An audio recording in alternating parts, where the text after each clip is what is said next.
Hello, ladies and gentlemen, or should I say, ladies and gentlemen? Okay, we are back. It's been a while. It's been quite a while. We are back. It's been a while. It's been quite a while. We are back. It's been a while.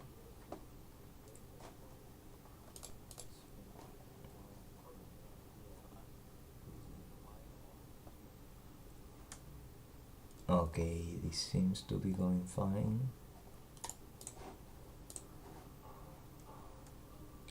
Okay, now we need the music. Going fine.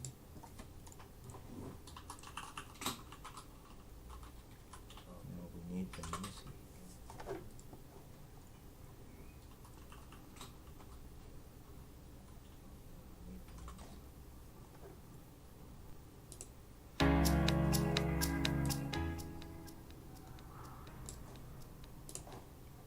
Nah, I'd rather have classical music.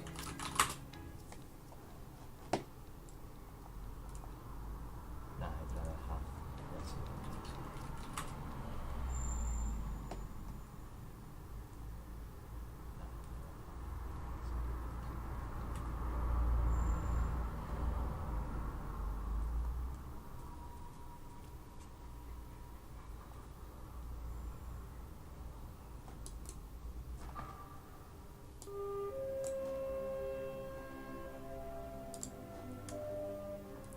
Okay. Testing voice, testing voice, testing. Okay. Testing voice, testing. Okay, a little bit more of testing. Hello.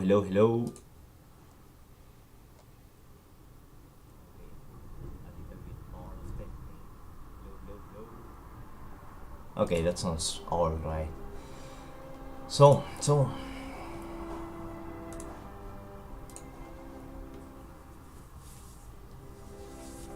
let's see, where were we with all of this? Let's check the game.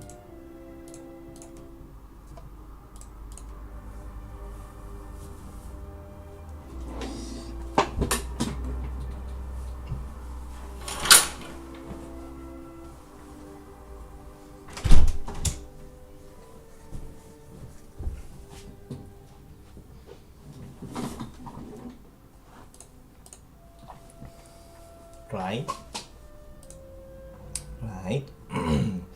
We got this so far.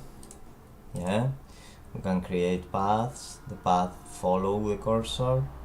The only issue we have so far is that at some point, for some reason, the game can totally break and go nuts. That's probably something I'm doing wrong. We're gonna do a few tests here and there just to see what could be happening in some cases. For example, this case, we want to fix this because this really doesn't work out for us. Know how I'm gonna fix that, but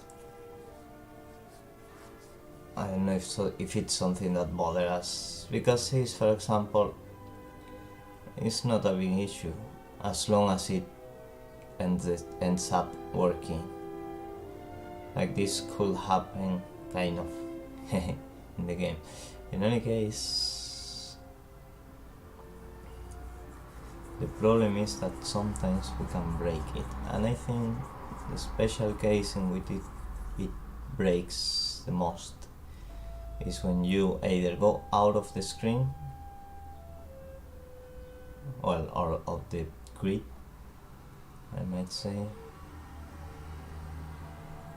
Like this, for example, this isn't alright. But it also breaks when you play a bit with being outside. I mean, when we having only one bit in place. Now, see, after a while, it completely breaks and there's nothing I can do around. So there's probably some kind of leak but it seems like it's like an infinite loop, like there's nothing I can do, or there's some kind of memory leak. Let's see if we can check the task manager from Chrome. I don't think you'll be able to see it, but let's see if there's something that the browser is doing on our tab. So CPU seems to be 100%, so I would say it's an infinite loop that we created. Yeah, most definitely. So what we are gonna do is wait, Ctrl+C. Oh, we put the window again. You should be able to see it. Let's see where am I creating that infinite loop. I'm pretty sure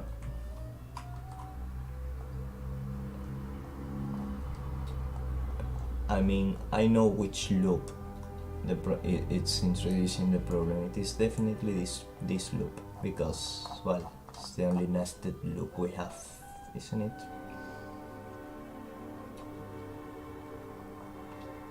Yeah.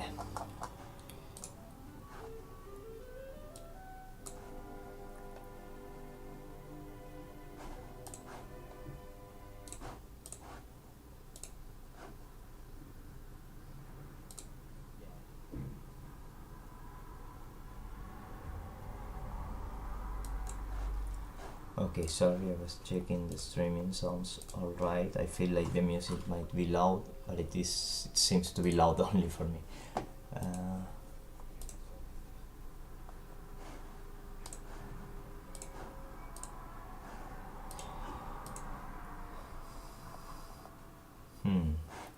So we are seeing the code, checking the code. So calculate map, calculate path, calculate width, define, get first occurrence in an array. That shouldn't be an issue, I think. Yeah, I'm pretty sure it's this one. So we should examine what is going on here, because there's definitely something that is breaking us. Yeah, so I'm pushing points and I'm copying the line array. So there's definitely some point where we are pushing and deleting and pushing again, or something like that.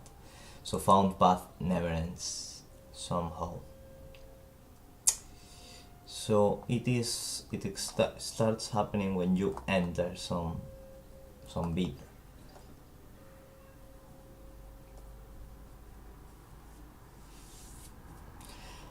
Yeah, I see the problem.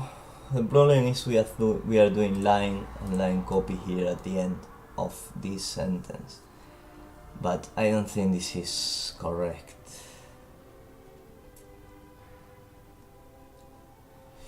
Why was I doing this though? I'm basically just copying the array. Why was I doing this though? I don't remember anything. So is player drawing line. We calculate the map, we clear the grid.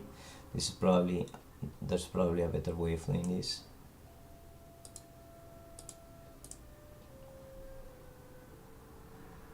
In any case, ps.color starting point.x, starting point.y, line color. That's fine.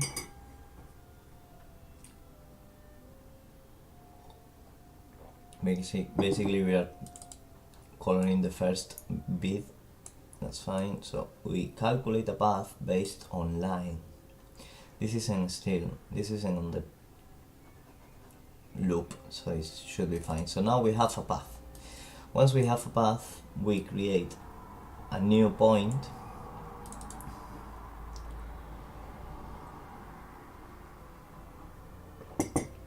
which is just the next one in the path.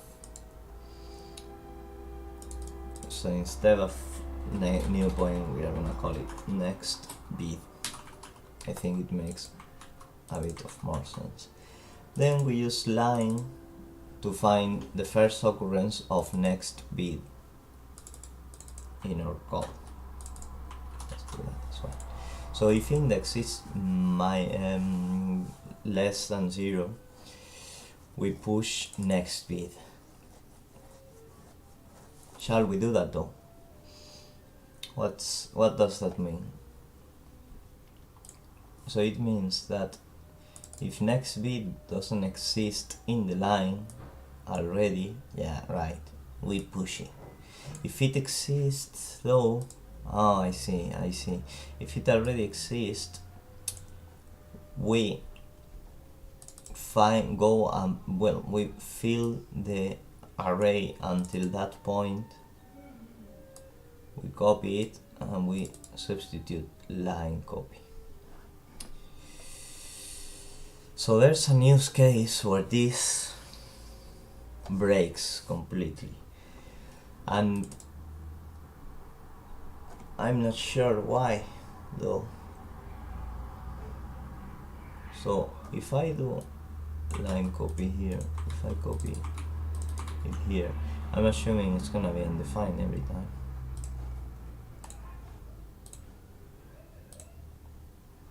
Yeah, sometimes it isn't though. Why sometimes would it not be? It seems to me like it could be because I'm passing a reference.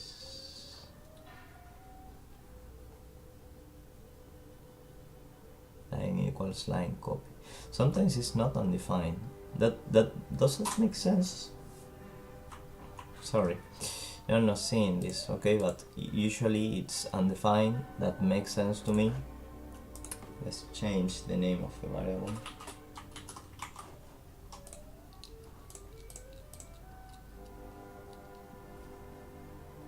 When it's undefined, that makes sense to me, because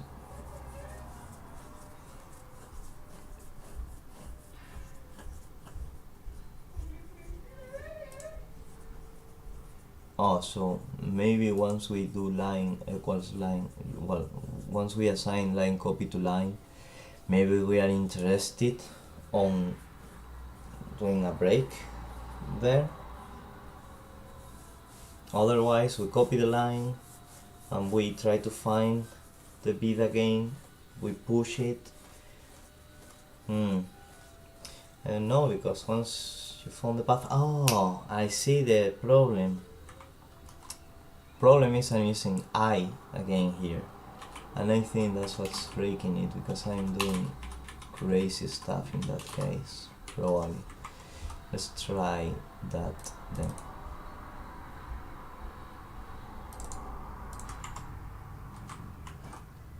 Let's see if we can break it anymore, and maybe it's working better now. Oh, see? Now it works properly, I think. Like, it's calculating the shortest path while keeping what we did before.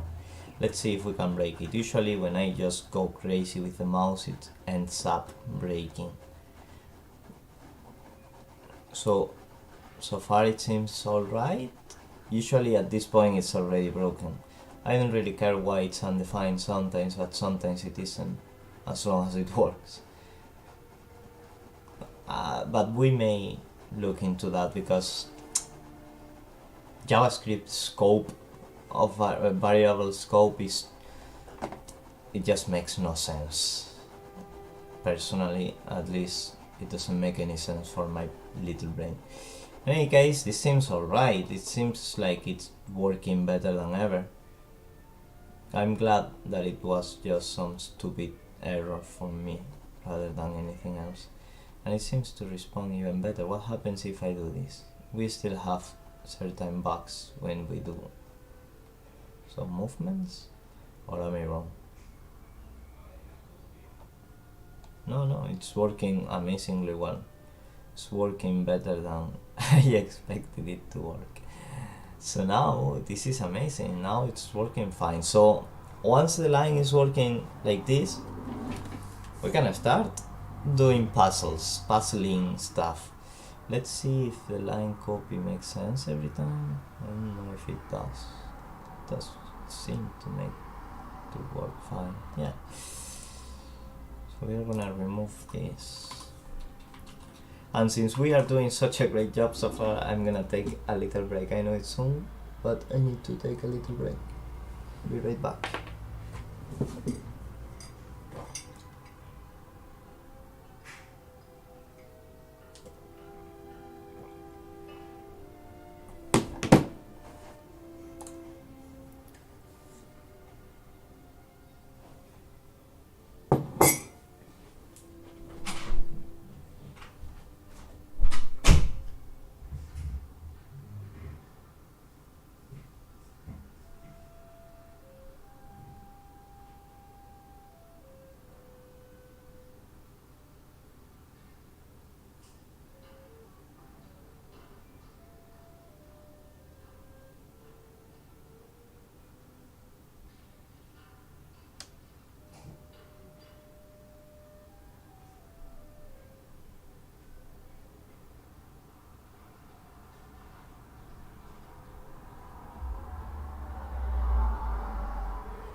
las paguen.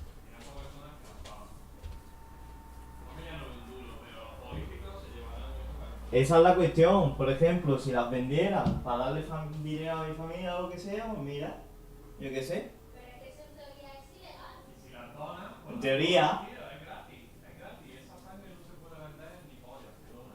¿sabes?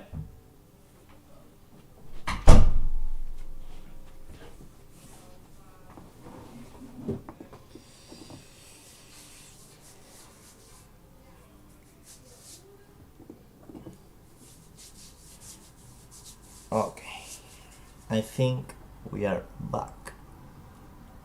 Music still running. We have coffee. We have a good, well-behaved line. It is a very nice thing. Let's see if the live feed is still on. Still up. It is.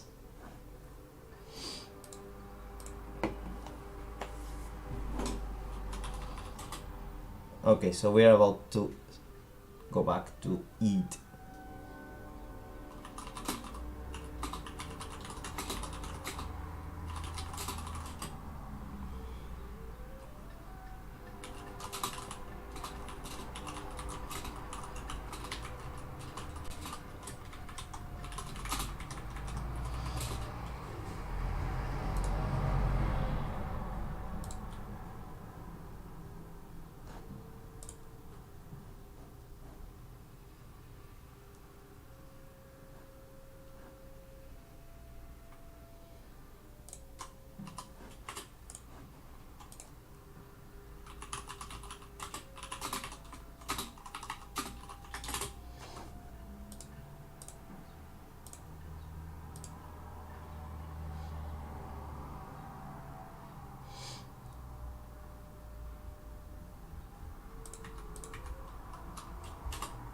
I'm checking some stuff, so right now I'm doing nothing. I hope you understand.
Oops.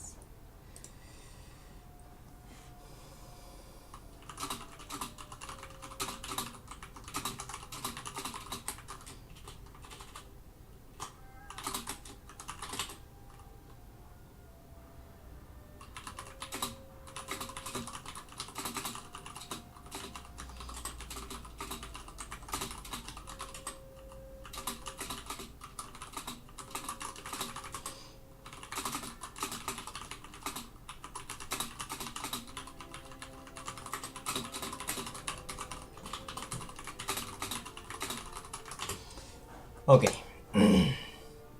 back in the game. I'd really like to understand why sometimes the line copy is undefined and why other sometimes it isn't. So we are gonna try to figure that out. Let me see if we are seeing the same thing. Okay, so as you can see, or as you may be able to appreciate, the thing, the line is behaving properly. We don't get weird stuff going on. It updates to whatever the cursor is at any point, so we like that.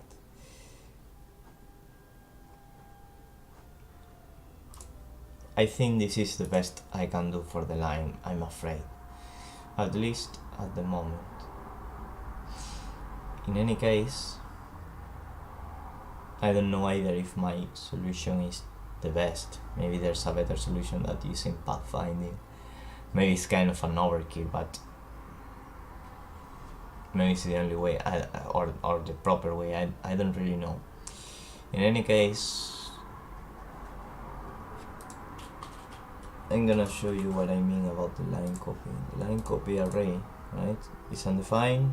Now there is defined. It's undefined again. Now there's is defined. So I'd like to understand that. So we have, if we go to the code, right? We have var line copy. We declare it here, and here line copy line equals line copy.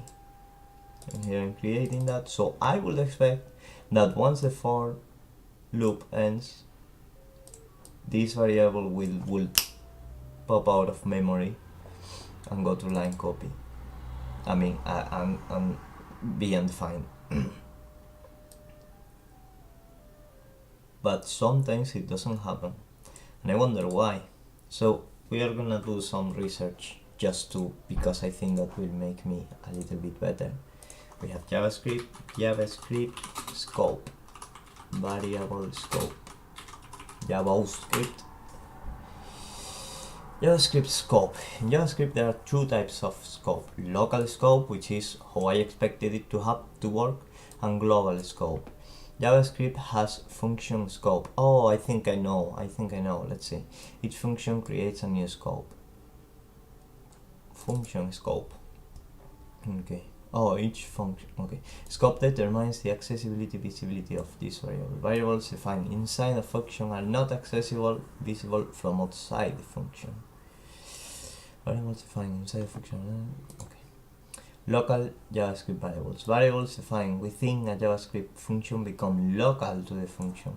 Local variables have function scope. They can only be accessed from within the function. Okay. Called can use here. Okay, so it doesn't matter if you define inside a for or whatever, it's for the whole function. It's actually quite simple. Since local variables are only recognized inside their function, variables with the same name can be used in different functions. Well, as I say, it's simple. It's not intuitive or makes any sense to me anyways. Local variables are created when a function starts and deleted when the function is completed. A variable decided outside a function becomes global. I knew that. Global variable has global scope. All scripts and functions on a web page can access it. That's fine, I know that. In JavaScript, objects and functions are also variables. Scope determines the accessibility of variables, objects, and functions from different parts of the code. Automatically global. If you assign a value to a variable that has not been declared, it will automatically become a global variable. This code example will declare a global variable car name even if the value is assigned inside a function. I knew this, and I hate this. Oh, I hate this so much about JavaScript. Okay, sorry about that. I hate this about JavaScript because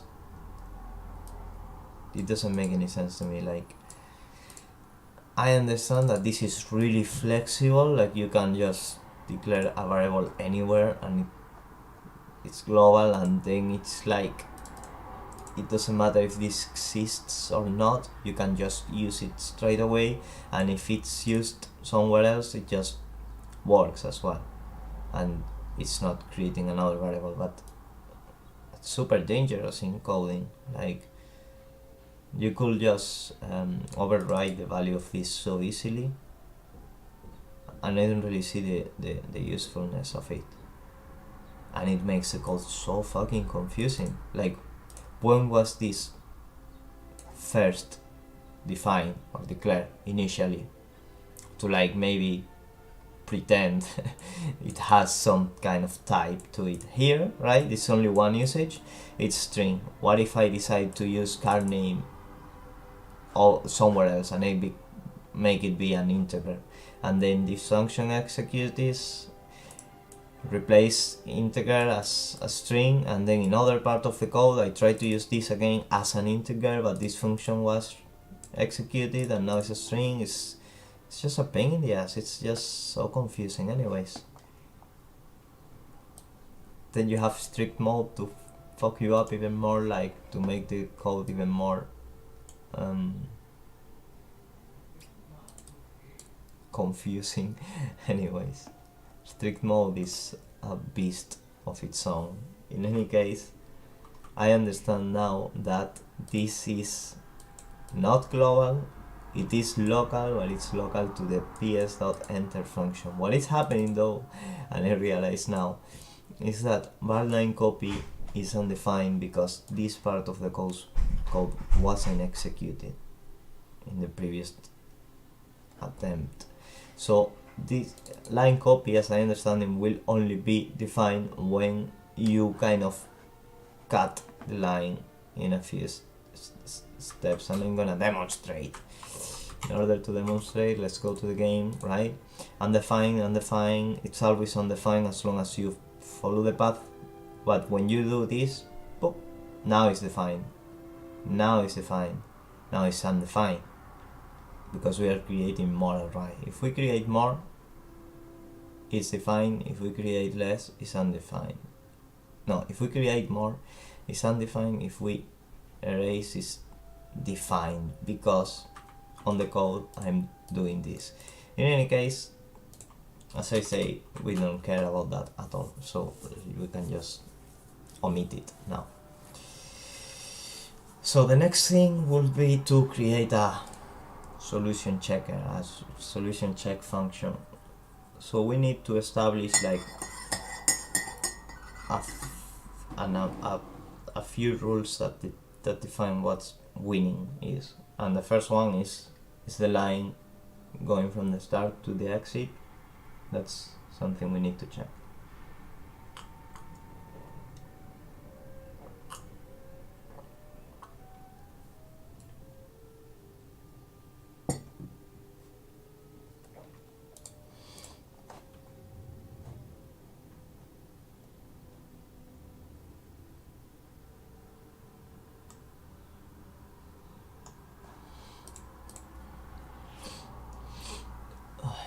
Okay, let's see.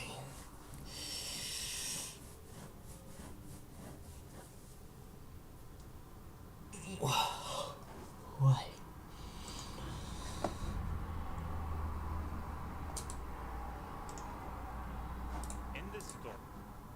Oops. Videos running on their own. Okay. So on ps.touch,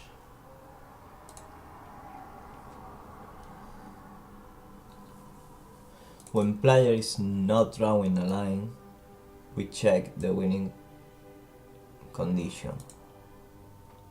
I'm gonna do it here. So if we clear the line and we clear the grid,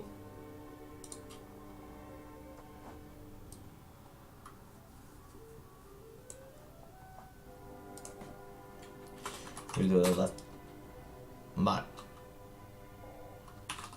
player 1 equals false.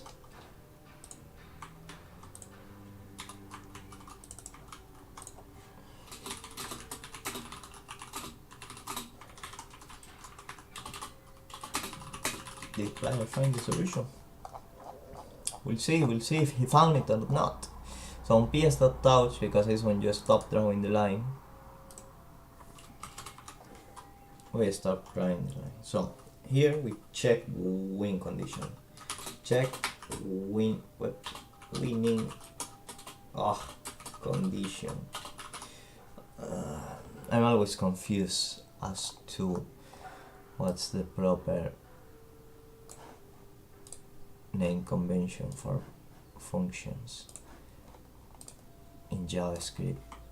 I'm gonna try to become a bit better at those kind of things.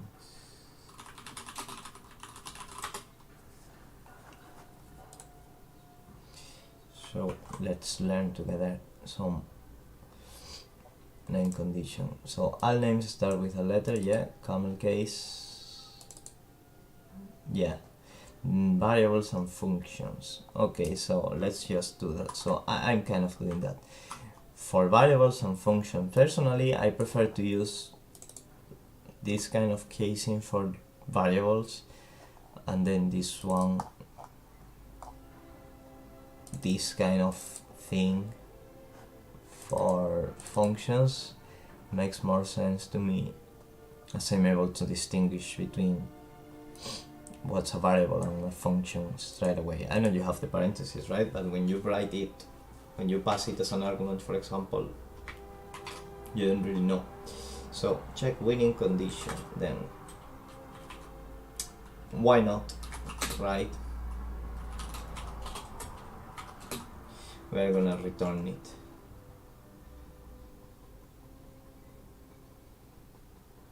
So var 1 if 1 while player 1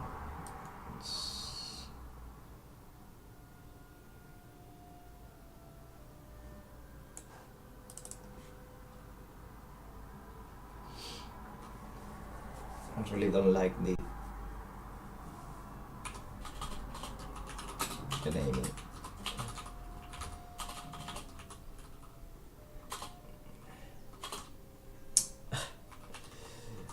Puzzle solved, and we are gonna call it puzzle solved. I like that more, and we are gonna forget about assigning anything. If puzzle solved,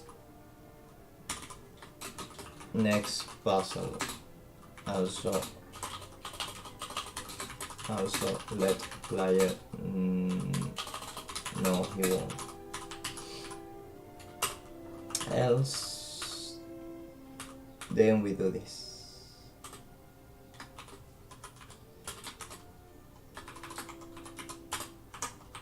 Okay, let's check our to-dos. Empty line cells, not all cells. We are doing that already. Kind of. We are doing it the brute force way, but I don't really mind, because we don't need to optimize so much now. We'll worry about that later if we even need to.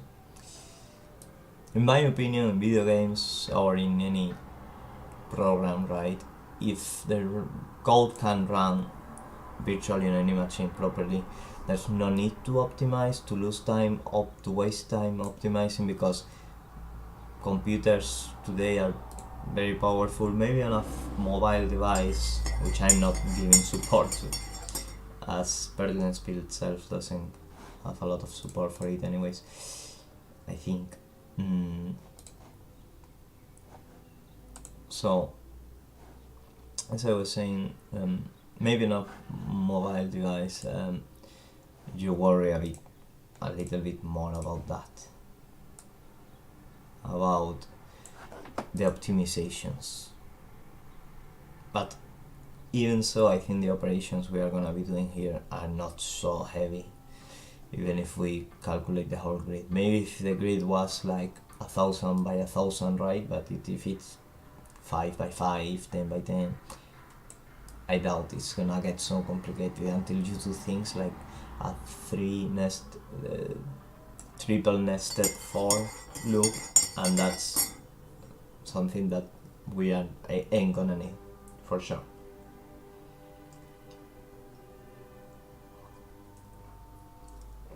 And unless your problem, it's gonna be really, really small and you really need to, I have never found the need to have a triple nested loop. Not saying that that's never the case. Probably in 3D space you need it sometimes, but I doubt that's a good idea anyways. It can get expensive really quickly. It's n to the power of 3. I don't know how to say that in English, but it is n to the power of 3 in efficiency, and that's that's not good at all. So next puzzle, also let player know he won. Let's write the check winning condition function. Oops. So in our function check winning condition, boom. Now the first one is now var1 equals false.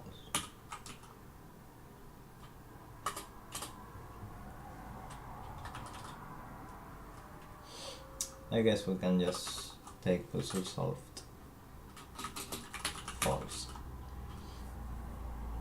And I'm not following any convention with my functions, so maybe we'll try to. Doesn't matter a great deal for this specific program. Anyways, player 1 equals false. It's not equals, anyways. We say false to 1. Now the first winning condition is line 0 equals a starting point and line dot length -1 equals ending point. Now the issue with this so far is that line, like a point in line and a point in a starting points, are very different, because on a starting point we have a cell as I define it, which is x and y as this, and that doesn't correspond to whatever is in line. But for that comparison we are gonna define line as a cell, just to make it simpler. I could do just this, right? Like I'm doing it here, and that will be straight away, but it's gonna make the if looks very ugly, and we are gonna use probably the starting point and the ending point more, maybe not. Anyways,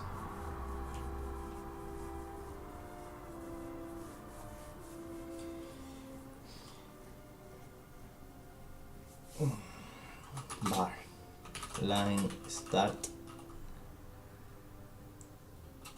equals new cell line 0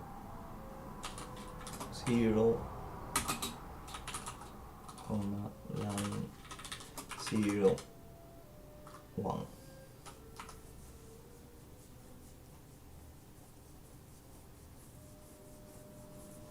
strings. That seems way better to me. Now line end, line length 0.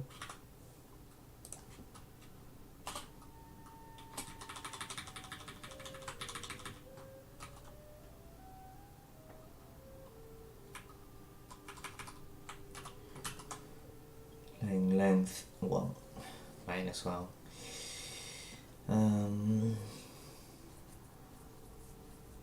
Yep. So is line start the same as line end? Is line end starts ending point or whatever? Then 1 equals true, and we return 1. Now there's something wrong here. What is it? Why is this not colored properly? What did I do? What did I do?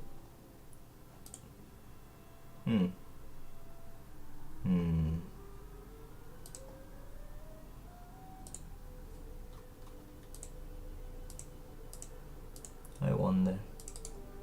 Why is this not red? Shouldn't it be red? There's something odd here.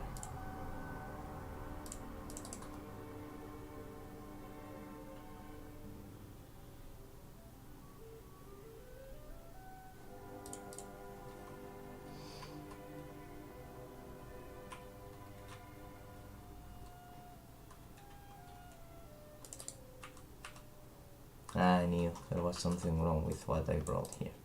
Anyways, check winning condition, tal. Okay, next. Let's test that. Check winning condition. Okay, so wherever that is at the top, I'm gonna do puzzle solved equals that. Fine. Here there's something I wanted to do, which is, let's do that for now, and I'm gonna remove this as well. What I wanna do though is, whenever we check the winning condition,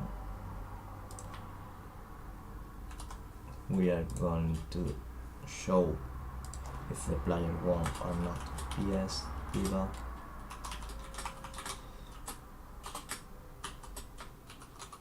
win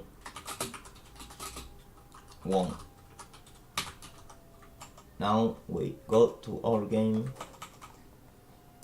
in a second and we check if we are winning or not. So we need to update, refresh. Win false, win false, win false, that's fine. Error, no problem. Win false, win. Oh, win false. Interesting. It's probably because the comparison between line start and starting point, line end and ending point is totally wrong. Let's start by showing those up. I'll do this here.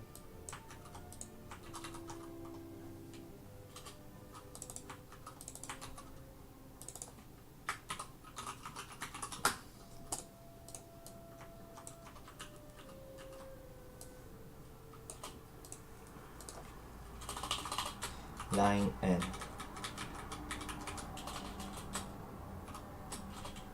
Start and we're gonna call it that, like that. Yeah. Line start, line end, starting point, ending point. Now let's go to the game and let's see how those two compare. Object, object, object, object. I'm sorry, but we need to put bar slash n in there. I'm gonna do the off cam. I need to change the code. Simple operation, simple thing. Now let's check again. So right now we have object, object, object, object. So at least they are objects at something, right?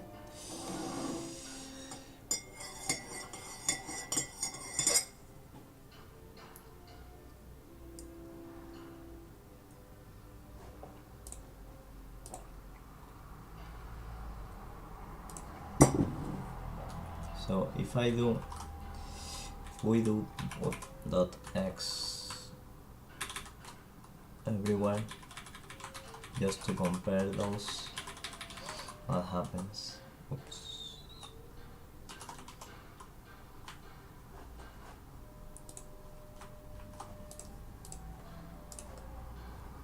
It is the same. Y. Maybe I'm gonna need to do that anyways because there's no comparator for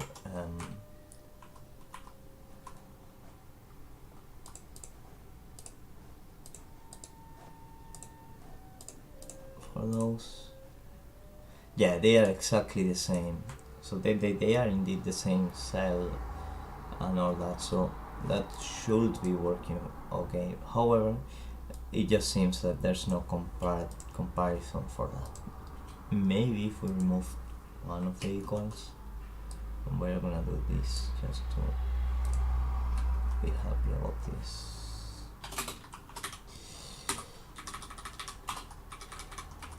I hate JavaScript. I hate JavaScript. I hate each other image. Who doesn't? Anyone in their right mind hates JavaScript. If you don't hate JavaScript, I'm sorry, but you're crazy. And my point is that you can only like JavaScript if you use some good framework, like maybe TypeScript. Maybe you like JavaScript and you say, oh, JavaScript is great because you can build stuff on top of it and have something like TypeScript. I'm sorry, but that's like a patch on top of an issue, right? Maybe fine for you, not that. Oh, oh yeah, it should be working. So it's not working because of, as I say, the comparison is just not working. So it seems to me like we are gonna have to compare one by one, and that's it. So let's do it like this: dot x, and we do this, dot x, dot x. We're gonna do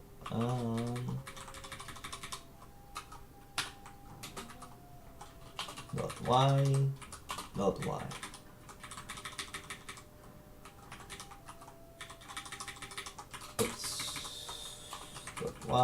Dot y. So now it should work alright. It's a little bit uglier, I don't like that. It's not elegant at all, but I cannot be bothered to create a comparator or something. Now something happened there. When you win, yeah, see, when you win, there's nothing happening, but something must happen in there.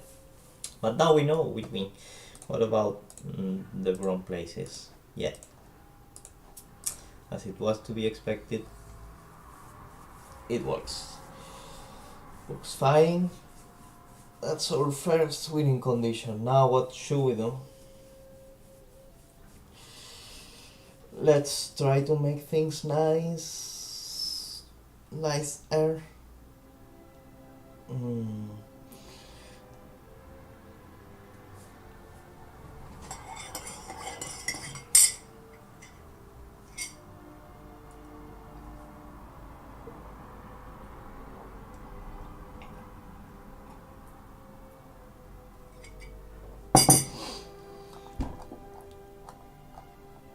I'm not sure we can do something like clearing the line little by little,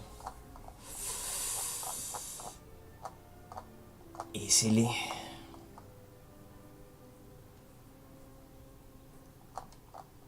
Probably can. We probably can. Let's try to do that. Let's try to do that somehow. So I want to empty the color slowly, like in the game. I'd love to do that just to see how it looks.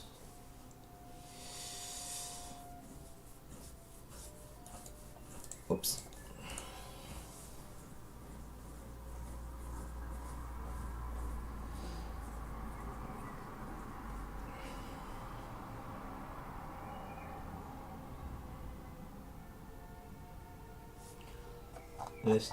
Let's check something. Can we create a grid that has a different size? Like an uneven sizes? Yeah, we totally can.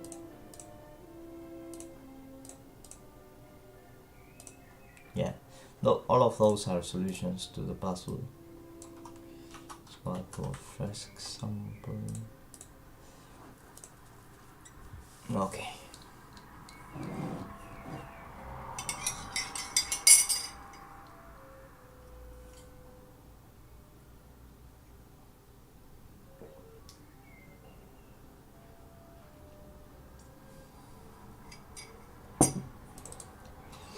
From lime color to empty color. So before we do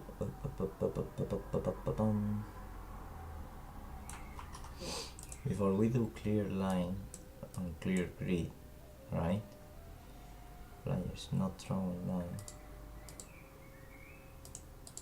What we want to do is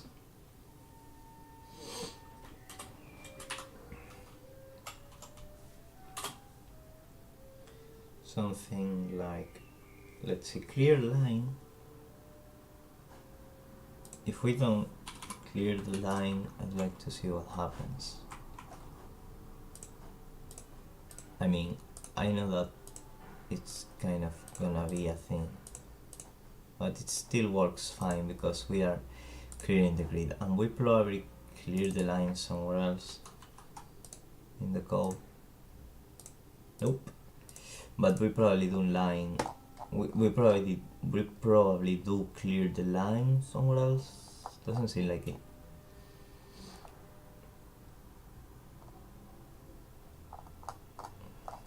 Let's check what's happening with the line.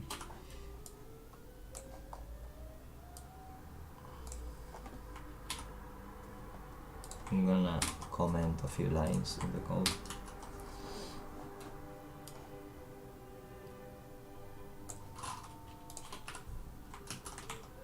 I want to see what's going on here.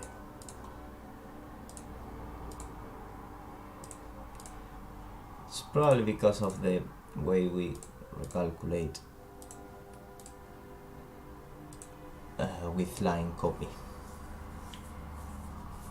Probably because 0,4 exists. See? Here this shouldn't happen. It should go directly to that. So yeah, clear line is a desirable thing in there. So clear grid, we kind of want clear grid to be the function that changes the color gradually. So clear line is being called as long as you don't draw the player line, as long as the player is not drawing a line. So let's maybe go to clear grid and see what's really going on there. So see, I cleared the grid in there. So clearing the grid really just means that we are basically just changing the color instantly. So we want a function like clear grid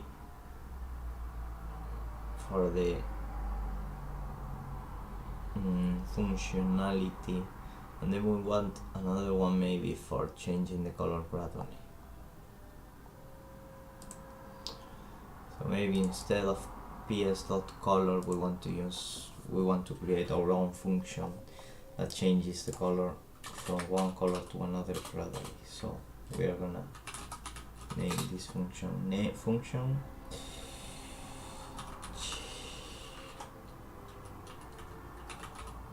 gradual color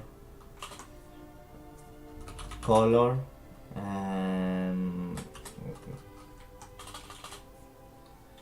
slowly. Yeah, I think that's good enough for a name.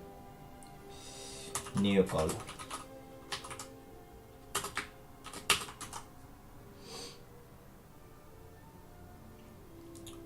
Now, ps.color, right?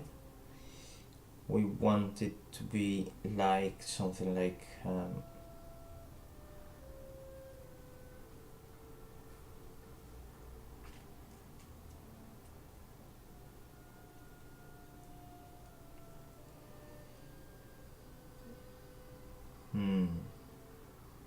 this is gonna be like a function that we are gonna call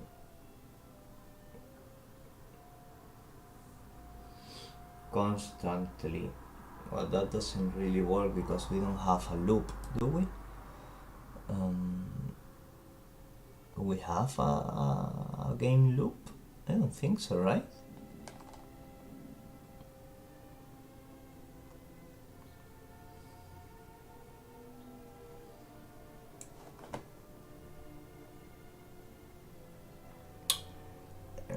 Maybe we are able to use to do it outside of a function. Let's check the documentation.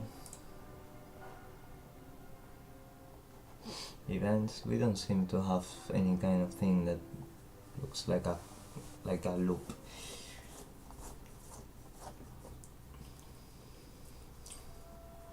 I mean, Brian Moriarty does say that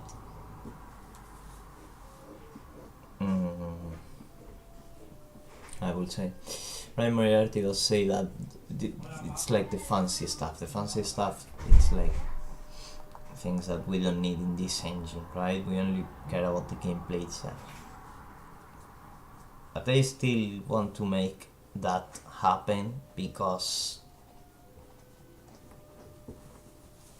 for the simple reason that I think it's good for feedback. What is this ps.key repeat? It's like a button. Yeah. Yeah. We don't want that. So I wonder, how could we do it?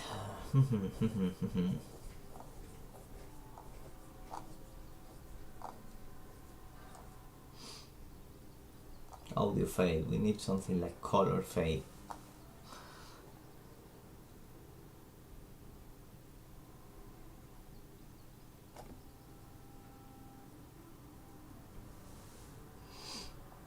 ps.exec.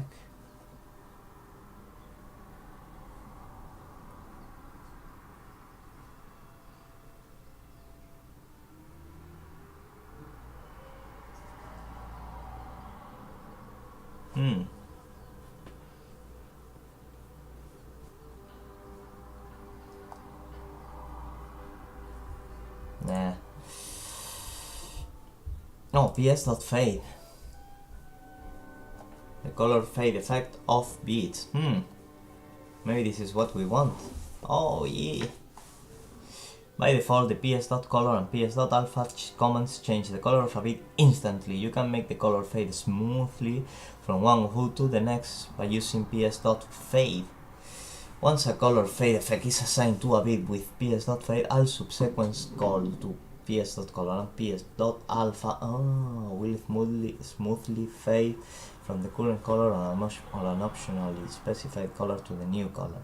The required X and Y parameters indicate the zero-based columns and represent the position of the bed, yeah. And error occurs if the parameter is negative, blah blah blah blah. The optional rate parameters specify the rate of the fade effect in sixteenths of a second, yeah. If rate is less than 1 or ps.default, the beat's fade effect is disabled. If rate is ps.current or not supplies, currently assigned fade rate is not changed. Okay, so we have color on step on end params. One of morph. Okay, those are the options on step on end. So those are functions that we can pass and the options to have things happen, like extra events. Oh, he really thinks thought about everything we could want to do. So he knows that this is good for feedback, and it's important in a game, even as a mechanic.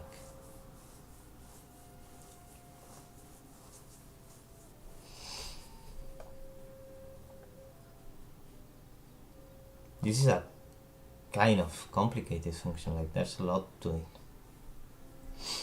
which is good as far as I'm concerned.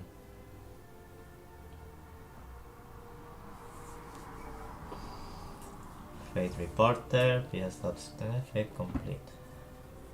Fate reporter will be the one end, I guess. Whatever that is. No function for the fate part, yeah.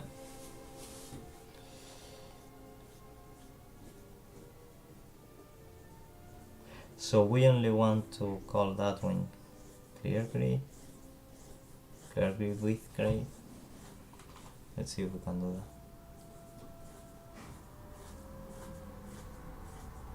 that. I think we kind of have the code like halfway there. So instead of color slowly, we are gonna come to clear grid, and we are gonna put a variable here with fade. That has to be a, well, that will be a boolean.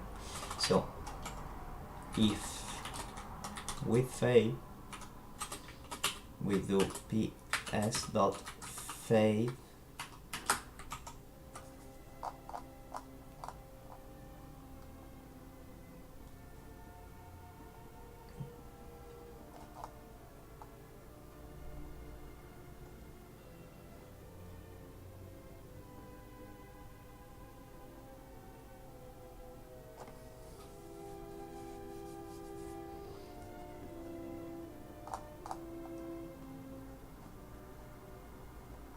ps.fade, okay, we want ps.all, the way we use it somewhere else gonna be like ps.all, yeah, I remember. So ps.all, was it all caps or not?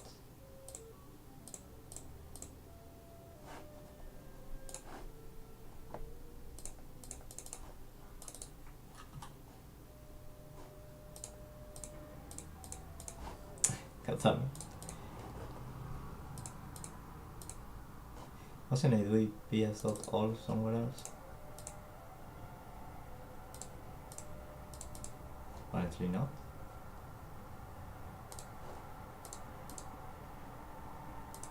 I will say it's like this: ps.all, ps.all.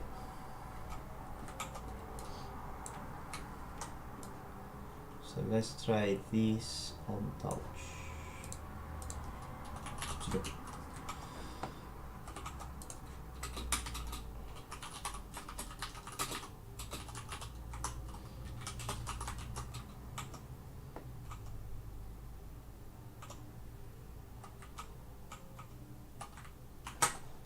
Let's just have a quick look.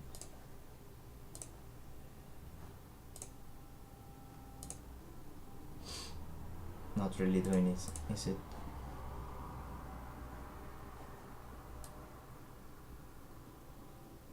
But it's not complaining about it, so I'm not sure if it's, I don't know, like being executed or anything. Let's see. Read.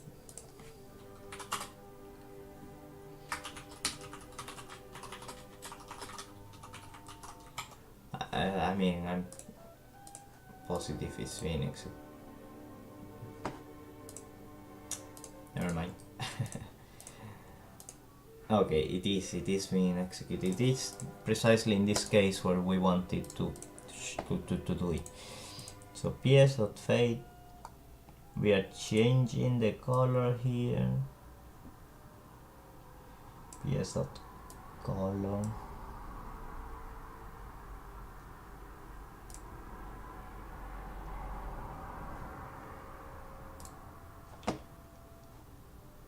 So in that moment, all colors should change like slowly. Oh, maybe by default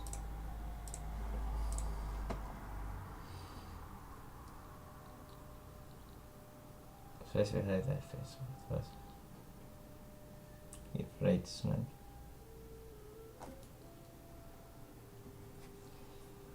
Okay. But what is rate by default? I'm just curious. Oh, PS.default, okay. So let's try 30 to see what happens. That's fine, shouldn't execute there. Ooh, now we're talking. Oh! Okay, so every time we do this is clearing the grid. That's that's interesting. Anyways, we want a different rate. We will probably want something like maybe 10 just to see how it looks. Oh no, the other way around. We want 60 then. I'm not really. It's hard for me to understand these kind of things, like a 16th of a second or something. Okay, so that's kind of fine. It's really slower in the game, so we want to kind of match that as much as we can.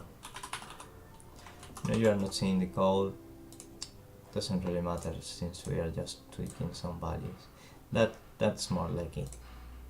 What we want now is to disable that, but that's basically all we need to do is to ps.fade, and here we do ps.default. I'm gonna show you the code, as this part is just a little bit less clear.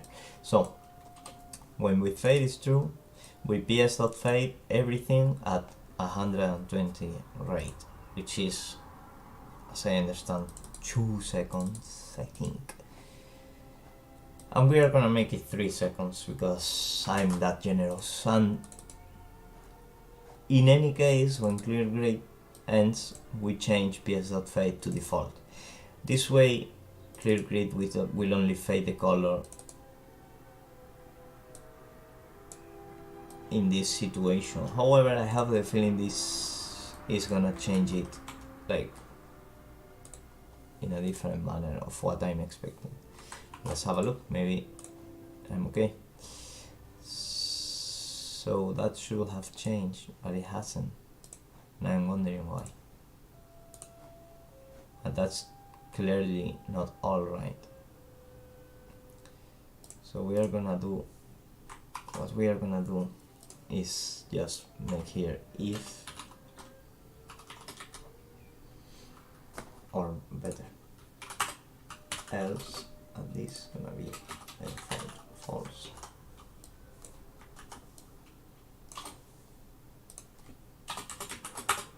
Because this is another way of doing it, or a better way of doing it. Let's see what happens this time. That's fine. So what I expect to happen, okay, now this is fine. What I expect to happen is that that is slowly fading out, right? We'll see why that's happening though. Is that when I start drawing again while this is disappearing, what I expect to happen is that it's gonna clear out that line instantly once I start. Nope. Okay, so it seems like it stops like halfway there when you do ps.fade, like the current one, but I'd like to change the current ones like instantly to whatever the color is supposed to be. But for some reason ps.fade to default is not really doing it afterwards, and I don't understand why. I also don't understand why this is not being painted now. Like the first time, if I don't do this,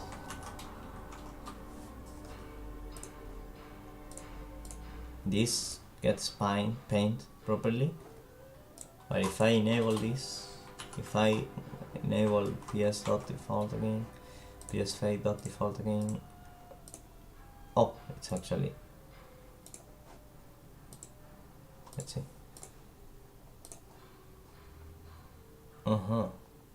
but the next time it's kind of stuck in blue. Wonder why. I'd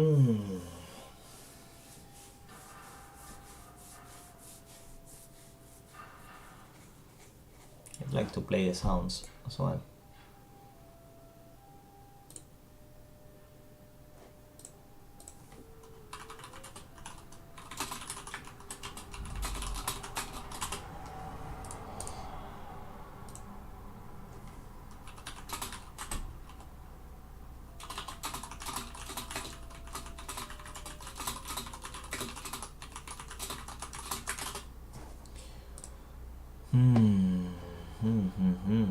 And by the way, today we are listening to Mozart.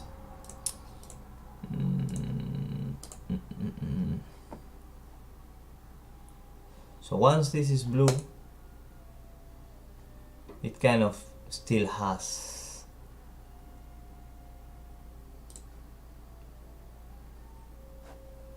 fade to it. It's because when we okay, it's because we are actually doing with fade through every time we clear, and that's no win.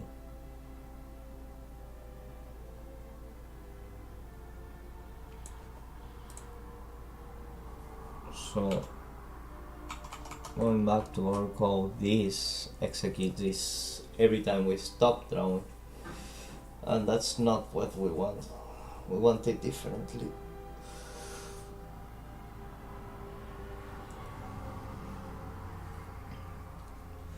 When we want to do that, maybe it's here, and here we just want it as false.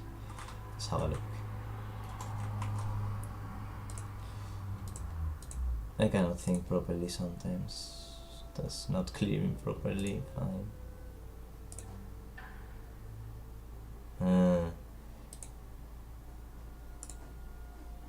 It's not working fine at all. It's not working the way I want it to work. It's working the other way around. So maybe what we want indeed is to clear that now. Effects, starting point. Maybe touch that. Yeah, I'm just showing random stuff that I shouldn't be doing. So clear grid equals true is when we touch and player is not drawing a line. So when he's not drawing a line, every time we touch and the player is not drawing a line, clear grid is gonna be true. That's fine. Problem is that that's gonna happen every time the puzzle is not solved.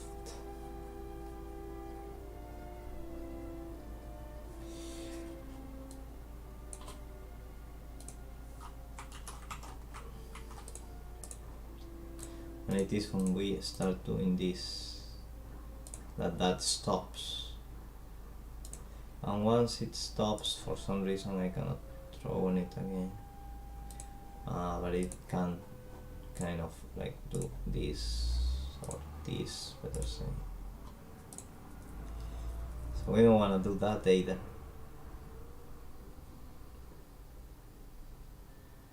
But when we clear the grid and I start drawing, we clear the grid with PS to false, right? But we then paint everything with the default colors. However, it's just not doing it. Like,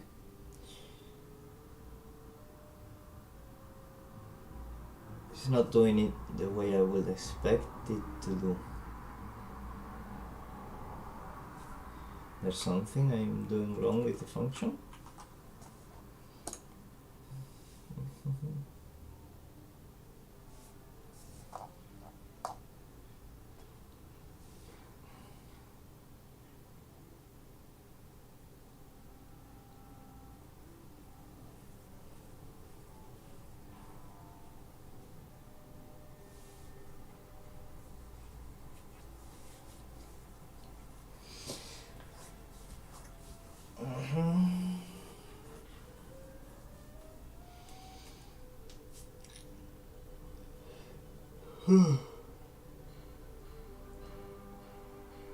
Disable.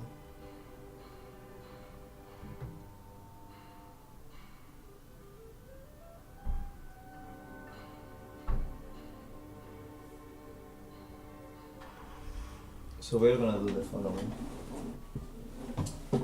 We are gonna use the onStep function.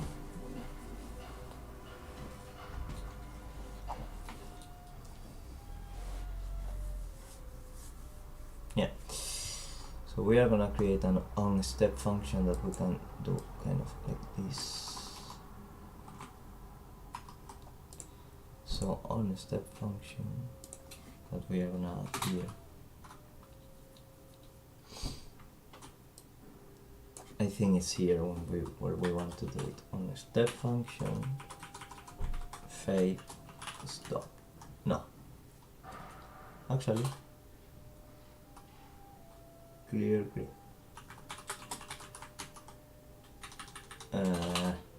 Clear grid, not zero grid or whatever that was.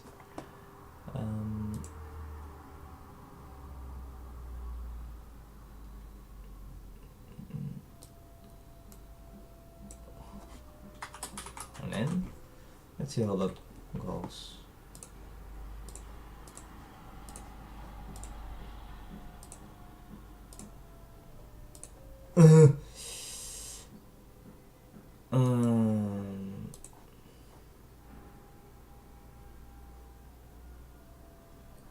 Still kind of leaving it there.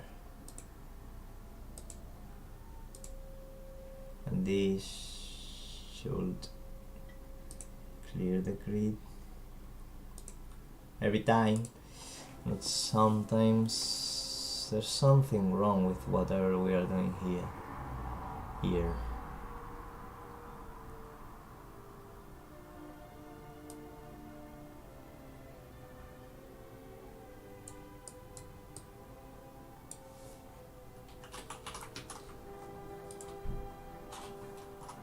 Is this on a step even being called?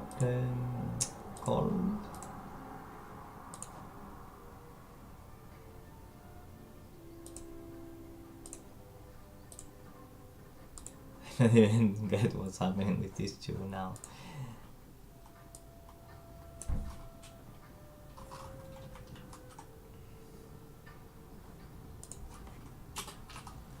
Let's do if.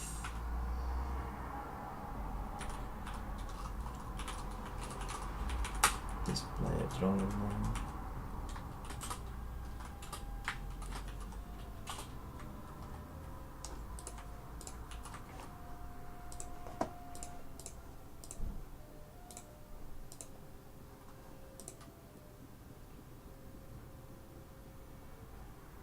Okay, I get what's happening.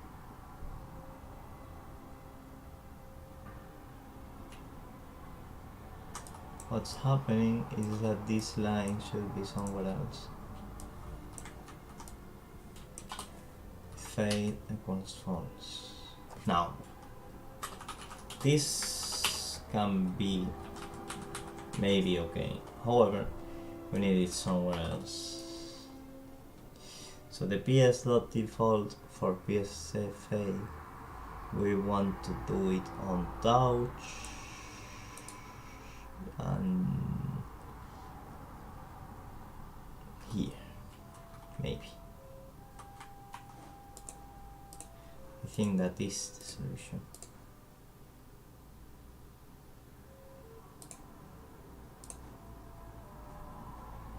It's working fine in most cases.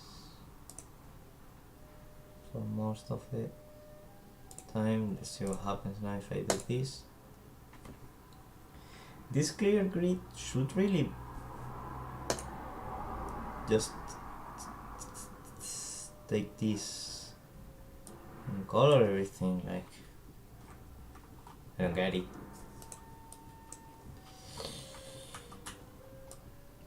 So maybe it's on enter that we want to do this all the time.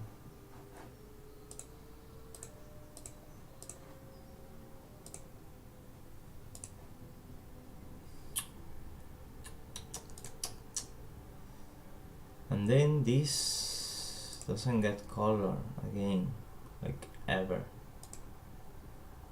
Why? Like this should be changing the color to white instantly, right? And it's just not doing it at any rate. Is it because this is like 0?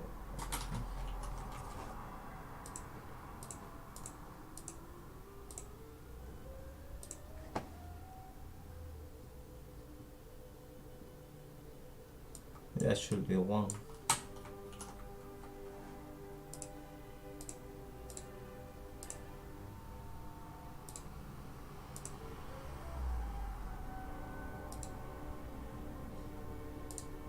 This is a thing.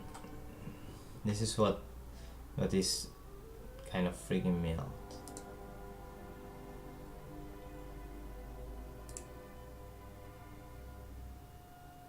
Seems like when you disable ps.fade, it kind of disables the ability to change the speed color altogether until it reaches the correct color. Once it's like has ended, then you can do this again. However, for some reason this one is just not happening.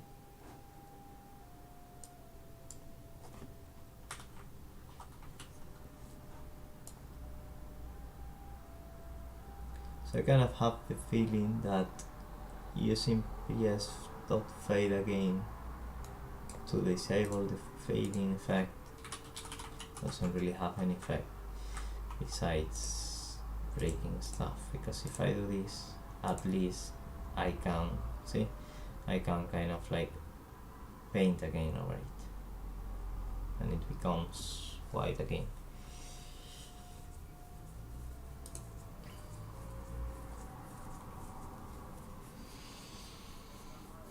Strange. It's very, very strange to me. And it is strange just because I don't know how the function works, so we are gonna read it again. 0 if disabled. It says 0 if disabled, but it says ps.default.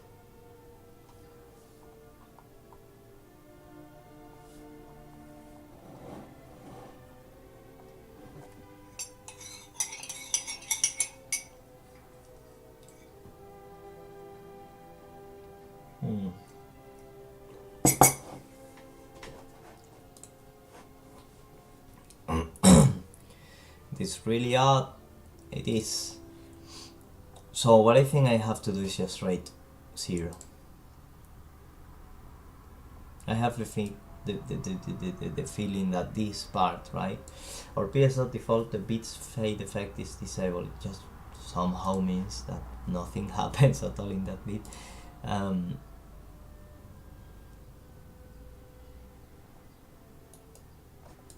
So let's go to the code and we are gonna make it be 0, and that thing that might do it. Let's see if we have more calls to this. No. So maybe that was the simple way of doing it,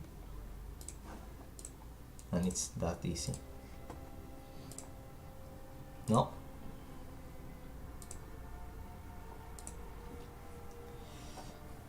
It's the same, ps.all, ps.all 0. That should disable the fade, and then the next time we do ps.color should be instantaneous, and it should not care if it's like in the way or not. So if I do here ps.fade.60,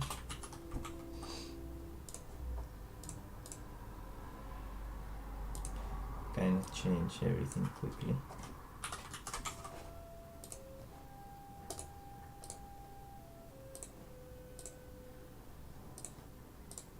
Oh, so that will do it. I don't understand why that works, but disabling it doesn't. What if I use 1 as the number? Because that didn't work earlier. Oh, it does work. I see. So I'm not sure why, but that shouldn't be a problem. Like, I don't really get how it is working now, but if I do 0, it doesn't work. If I put a 0 in there, right, it simply stops it. I guess rate 0 stops it, makes sense. Then it's gonna be 0 all the time, and that's why, okay, that kind of blocks it. I don't get it completely, but it's a way of stopping it halfway, so I guess it can be useful. The heart of the matter here is that it's working, and since it's working, we don't care anymore. I think I understand it now. It's just that if you use a number smaller than 0, if you use a number smaller than 0, that's fine.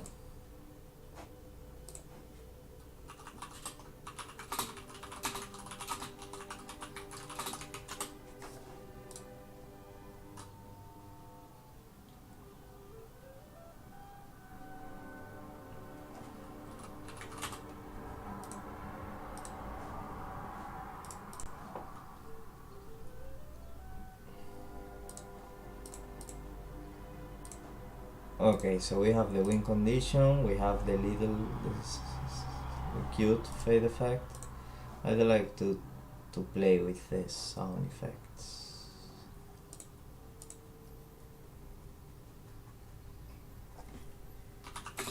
On the witness sounds.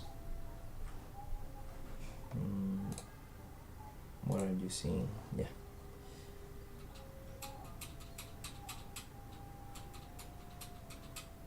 Oh yeah, we get those on soundboard, maybe witness sound effects. Wonder if that's useful for us. Let's pause the music and check what we have in here.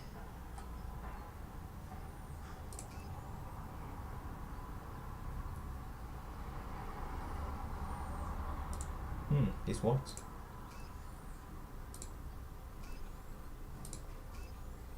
They sound all the same to me, so.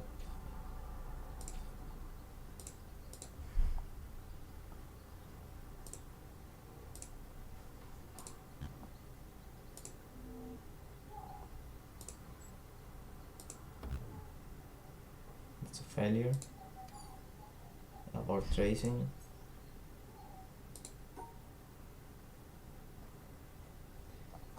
Okay, it's cool. It was it was easier to find than I thought it would be. Now I wonder, can I just save link as? You may not be able to see the pop-up window, not that it has appeared yet.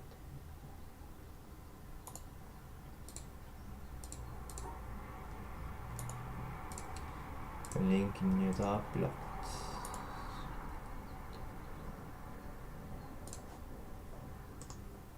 It is blocked. Maybe it's blocked by Brave.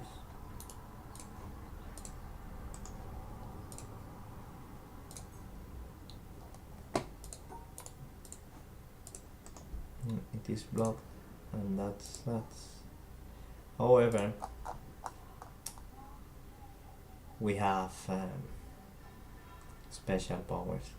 Probably cannot show on the screen. I don't want to show on the screen, but we may be able to get the sound anyways. We'll see. Maybe not.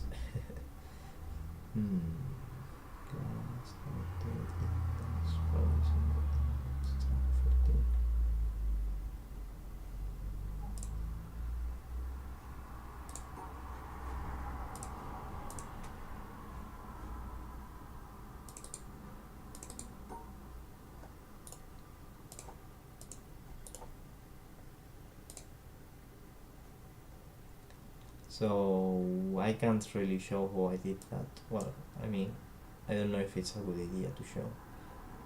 I hope this won't get me in trouble, but in any case I doubt anyone sees, so not a big deal, probably.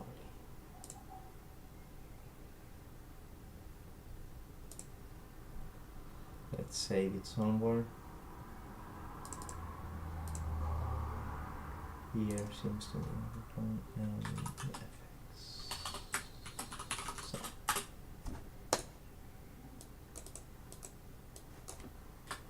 Start fossil start.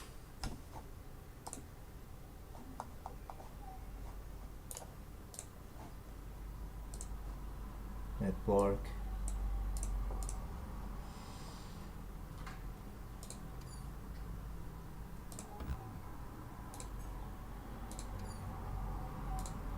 I like this one.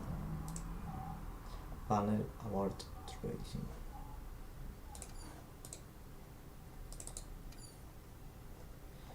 Yes, the one. Also, about.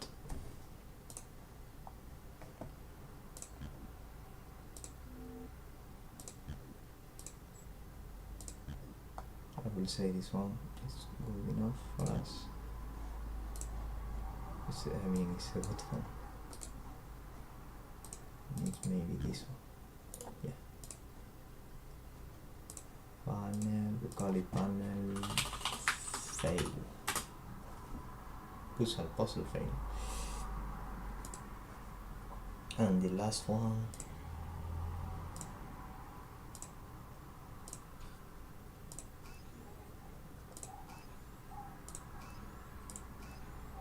They all sound the same to me. So we are gonna take the first one because I like the number one. Panel success. Now, my question is, could we get that kind of hovering sound, you know, the thing? Because that one is not here, definitely, is it?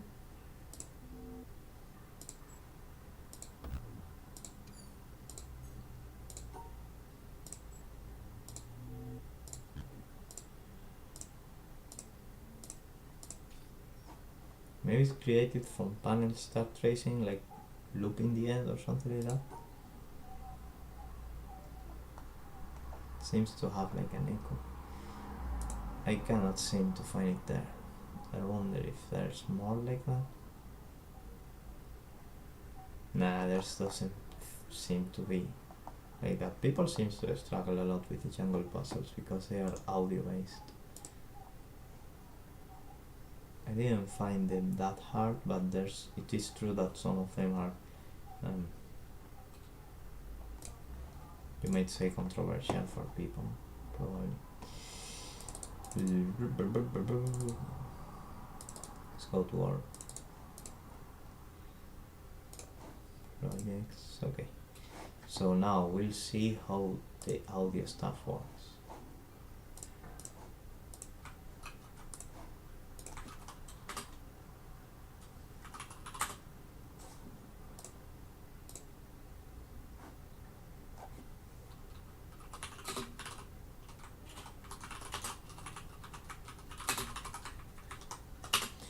Let's see. So what we want now is adding the audio. So let's check all documentation. Back.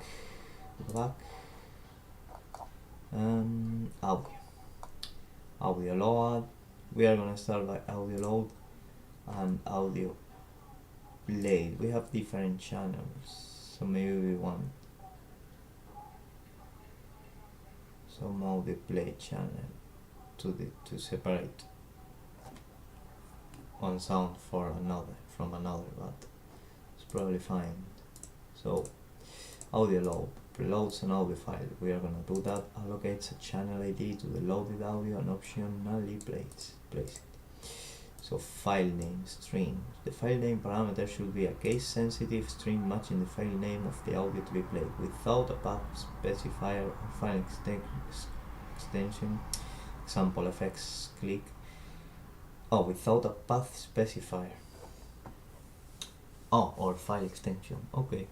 By default, the file is assumed to reside in the Perlenspiel audio library. Note that library file names are all lowercase. If file name is specified as an empty script string, doesn't have an effect. Now, path. What about options.path? Properties is to specify the location of custom audio files. We want that.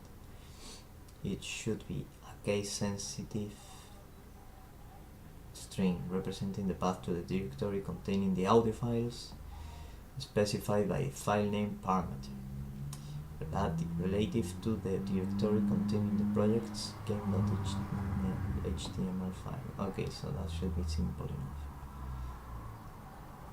So if we have a subdirectory named audio, in this case it would be audio, but whatever. Okay, so that's simple enough. So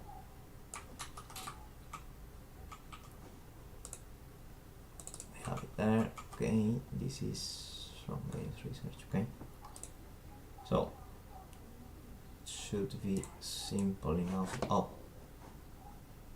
forgot the music.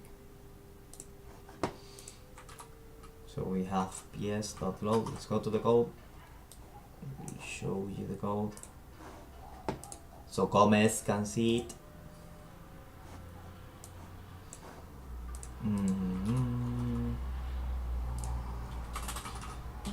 Bar, we are gonna create a variable for each audio, so we are gonna call it fx puzzle start.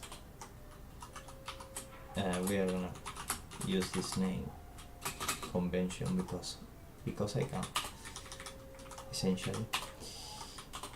So file name is puzzle start. That's basically the reason. And the folder is gonna be called sounds.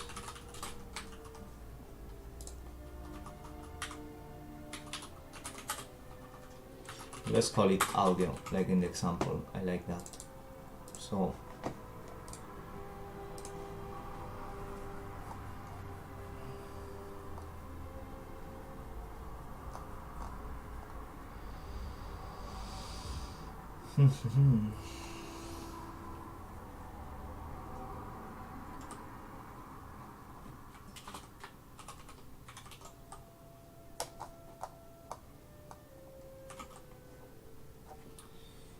path audio, and it should be like this if I understood the documentation properly. Now we have puzzle start, puzzle abort,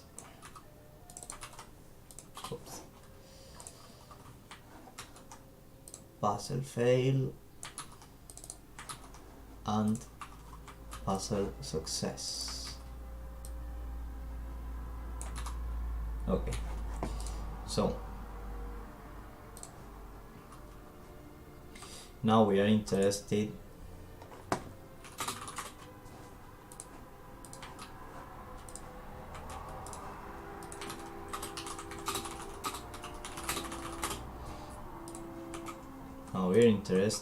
on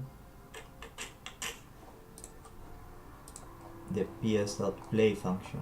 So ps.play function, let's show you the documentation. Now ps.audioplay file name,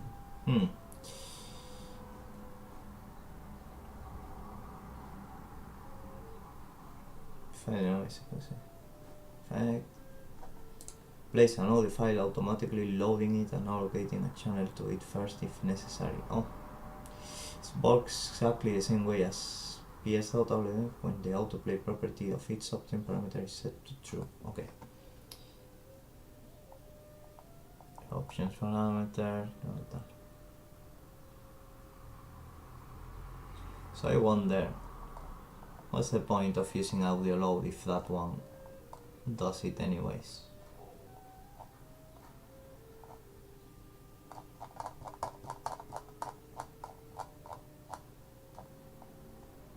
So what's the difference between using audio load, reloads an audio file and optionally place it?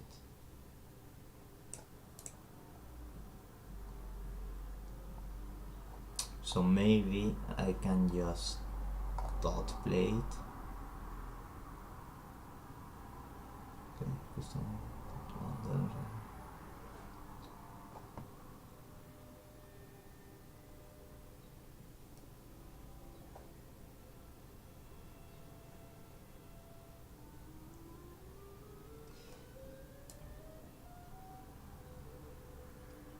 so we are not gonna be able to load the audio probably anyways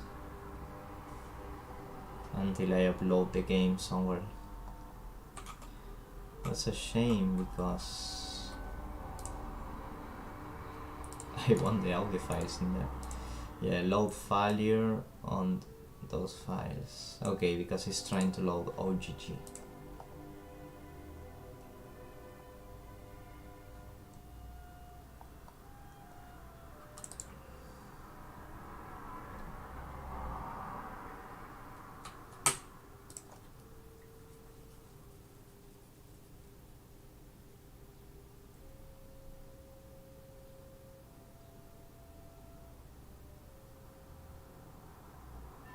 Oh, I should provide everything. This is kind of a pain in the ass.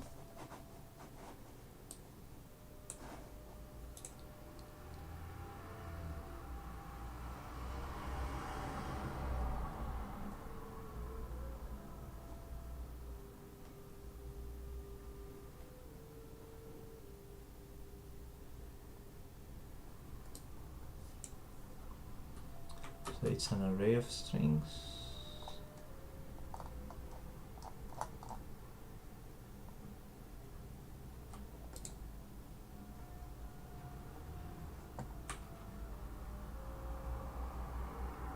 Okay, then what we are gonna try to do is just go to our code. We are gonna forget about this for now, and we are gonna just try to play this effect. So PS, we go to touch here,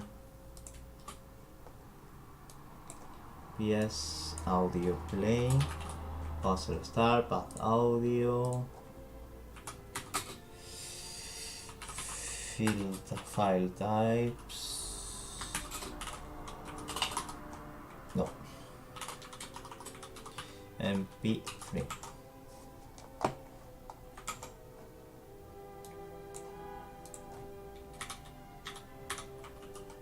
Okay, let's just see what happens, if anything. Oh, it does sound. Oh, great. So then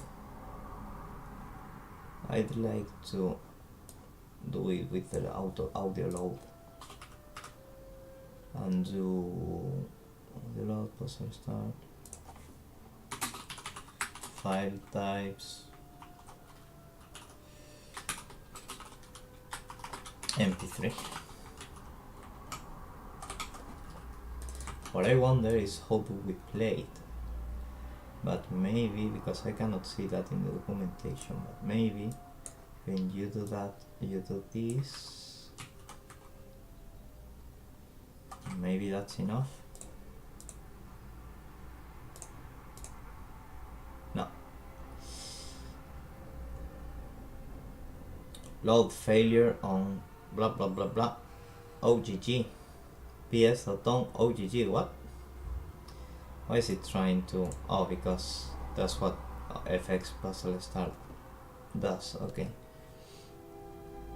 Yeah, that's what that function returns. So maybe play. I doubt that's a thing. Yeah.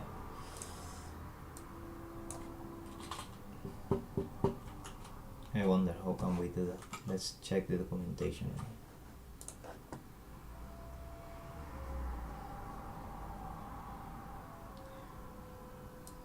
Preload and save its channel. Oh, save its channel for future use.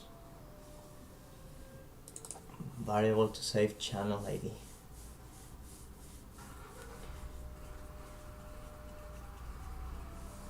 Load there.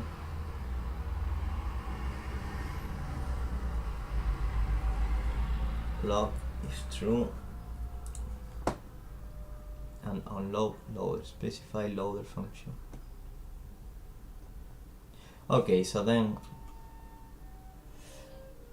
I don't know if I'm gonna bother with that. It seems smart. Complicated. I see.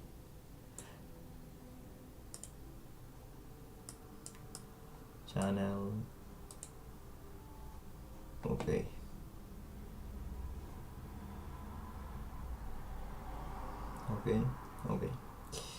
Okay, let's do it properly. So if we are loading the audios like so,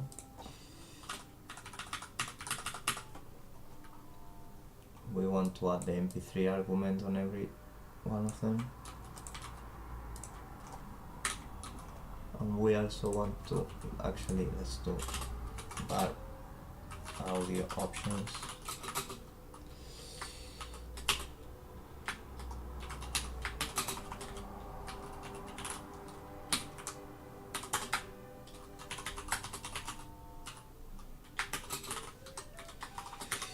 mp3.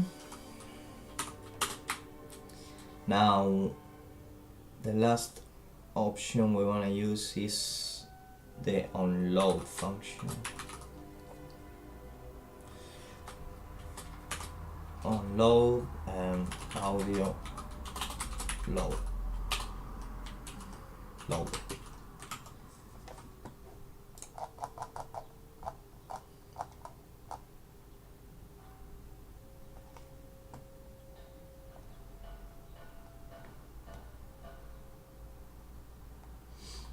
And we're gonna add as well log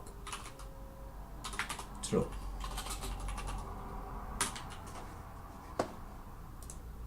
So unload audio loader, unload, yeah.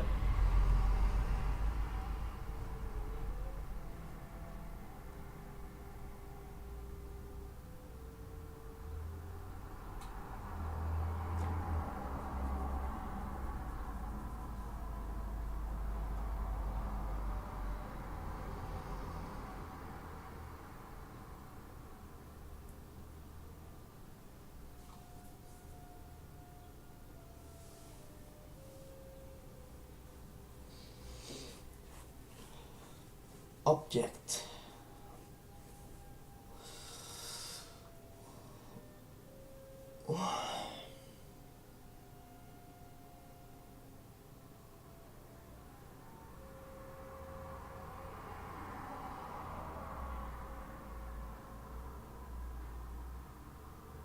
Okay.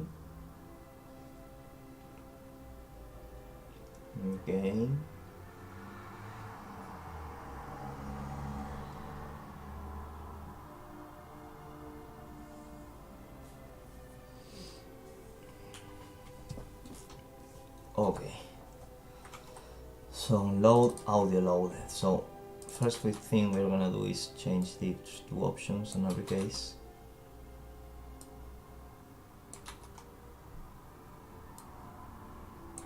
As you can see, it's just way cleaner, and we can change things here on the fly. So audio loaded, we're gonna go to the end function audio loaded, blah blah blah blah blah blah blah blah blah blah blah blah. So on audio loaded, we are gonna store everything in our channel, in a channel array. So we are gonna say here bar audio channels. It's an array, and we are gonna push each one of these each time. So So audio channels dot push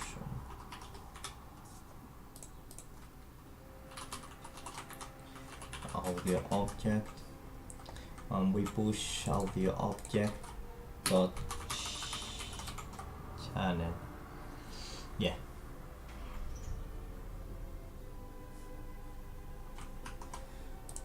So this is what we want though.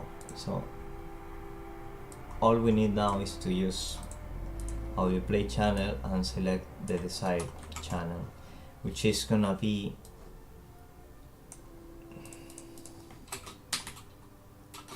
audio channels 0 and so on.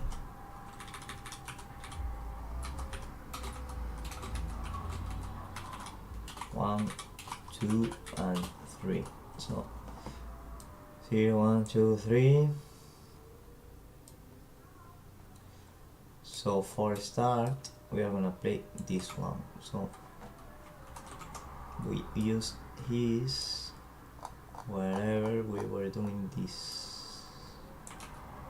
No.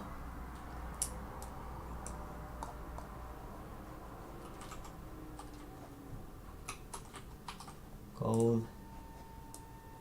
We go to touch, and here we go entropy. And channel is gonna be audio channels 0. 0. Okay, this is so. When we click somewhere else, player is not drawing line.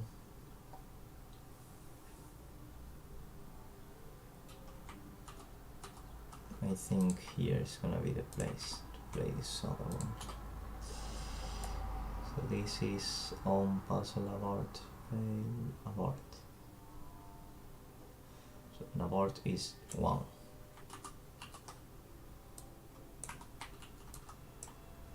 Let's test that so far.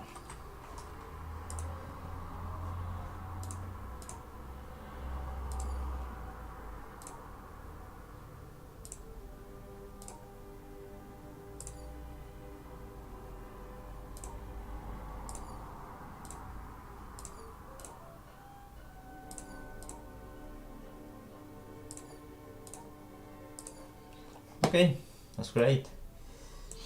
So here I think I'm gonna do a clear grid.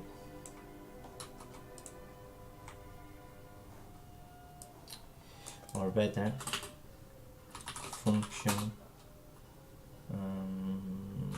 enable color fade. Let's go to the functions, to the code. Enable function fade enabled. And we're gonna do this here. So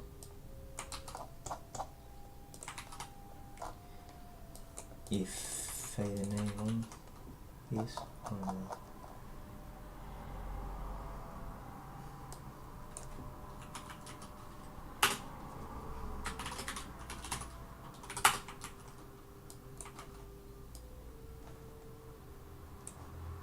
So here, instead of calling the whole clear grid, we are going to enable color fade false. So let's see what happens.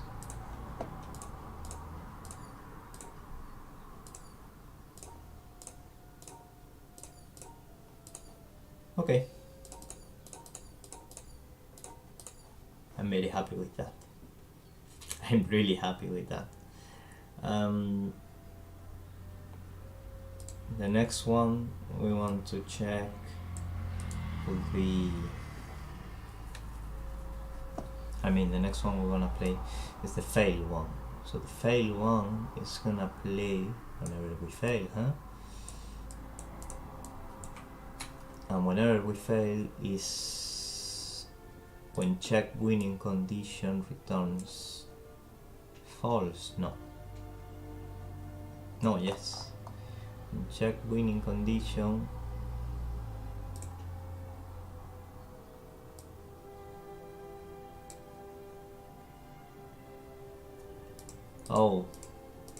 we don't have that one yet because there's no wrong solution to this one. Okay, So we are gonna do here to do when player is able to fail giving a solution, which is yet to be done. There's no wrong solution you can give to this one. When players is able to fail giving a solution, do two. Okay. And the last one was success.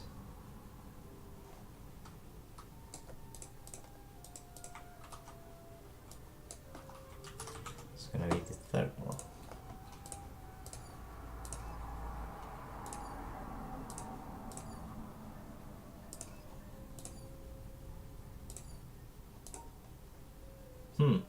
What?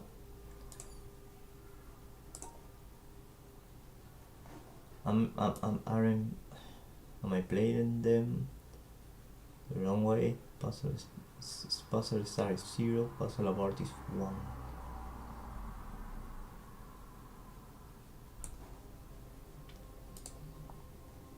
Puzzle start is 0. That could be the case.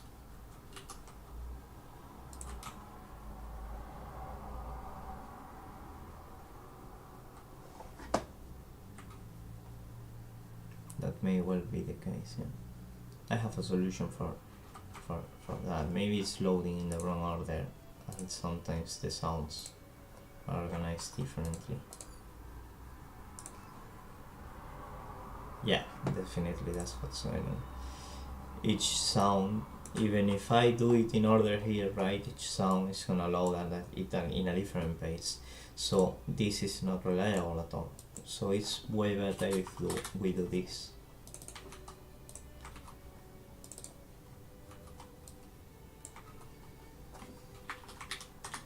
We can do that.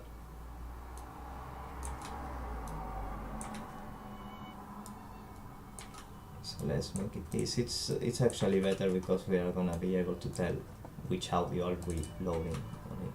So instead of making it be an array, we're gonna make it be this. So maybe we can do something like that.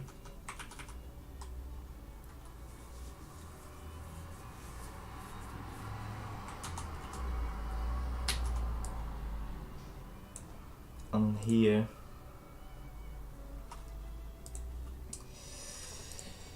audio object, instead of push, we are going to do audio channels, audio object, oops, file name, we're gonna call it like that now, equals a channel, but it may not be file name, so let's check.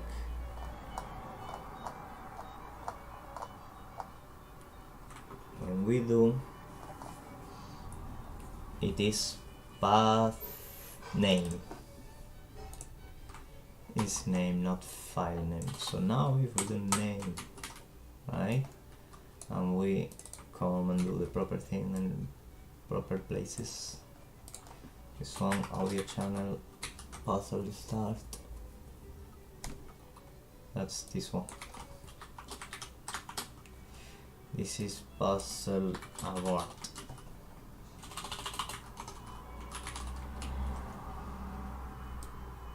Then we have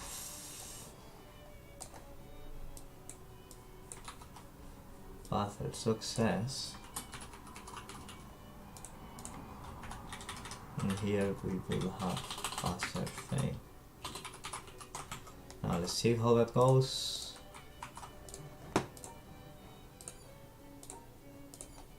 Yeah. Now it's reliable. Seems reliable. Let's load again.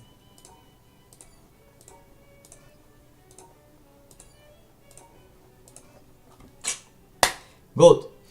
So I think we are gonna leave it here. We did a lot of progress. We fixed the line. We defined the winning condition, at least for a simple puzzle like this one. Puzzle is a big word for this, indeed. And we have sounds, we have color fading. This is going great, guys. Okay, we'll leave it there.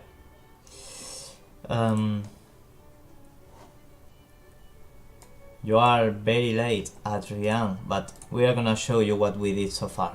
Let's take the music out. Okay, so we have our game. Our game is here, right?